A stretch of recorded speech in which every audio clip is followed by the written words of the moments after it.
Hi guys. November 5th marks the anniversary of an event called the Everett Massacre, also known as Bloody Sunday.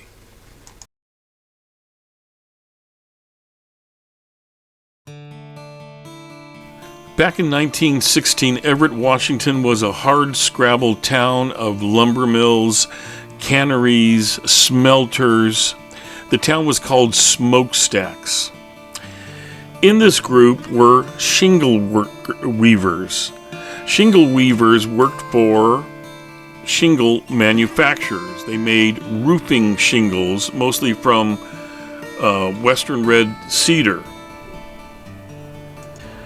The economy turned bad, and the shingle weavers went on strike to increase their wages.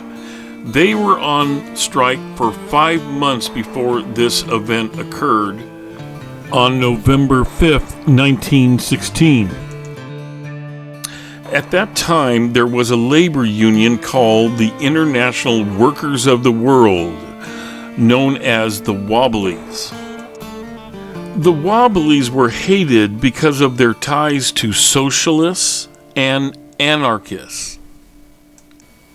Now, in the name of free speech, on November 5th, 1916, some 300 Wobblies attempted to enter Everett.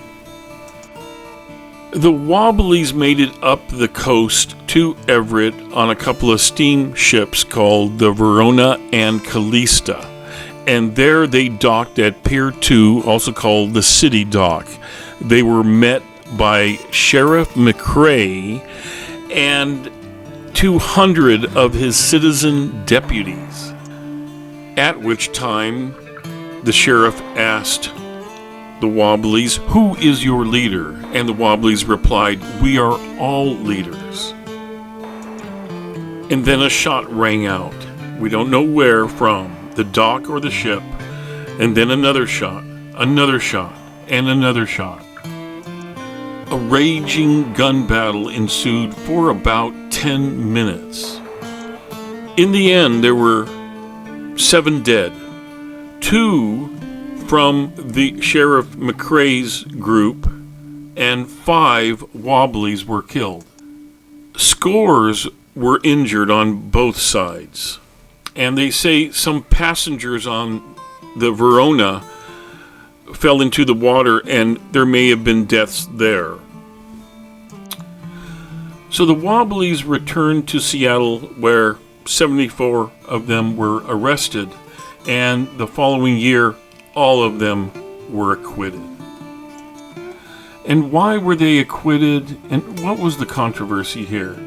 Well, apparently the 200 citizen deputies were heavily armed, and the Wobblies, for the most part, were not armed.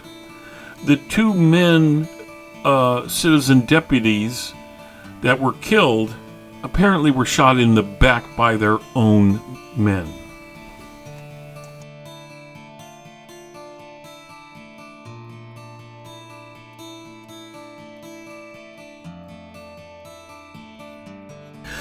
109 years later, the train travels the same route.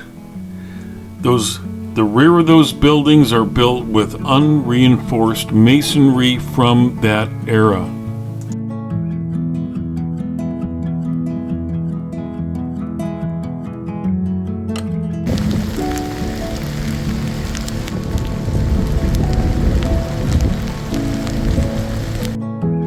And this nearby bristlecone pine, could it have been a seedling 109 years ago?